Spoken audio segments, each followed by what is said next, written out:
अस्सलाम वालेकुम। तमाम तालिब इल्मों को जो 9 क्लास का पेपर दे रहे हैं या 10 क्लास का पेपर दे रहे हैं, उनको ये कॉपी का फ्रंट पेज भरना मैं सिखा रहा हूँ, ताकि जब आप लोग पेपर देने बैठें तो आपको कोई प्रॉब्लम ना हो।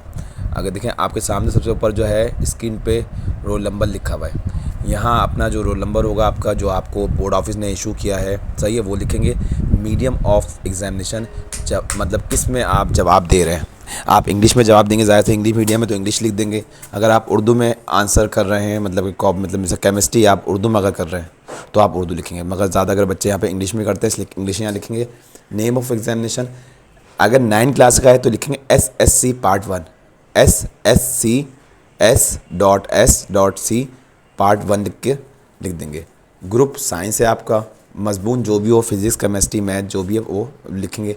पेपर कौन सा कर रहे हैं, पार्ट 1 का है पार्ट 2 का, सही है, ये लिख देंगे। सेंटर का नाम यानी जहाँ पे आप पेपर दे रहे हैं वो लिखेंगे, और जिस दिन पेपर दे रहे हैं वो डेट लिख लेंगे। बाकी चीज़ें फिर यही चीज़ इधर इस तरफ भी भरेंगे, सही है, सेम चीज़। नेम ऑफ एग्जामिनेशन, ग्रुप, मजमून, पर्चा और डेट।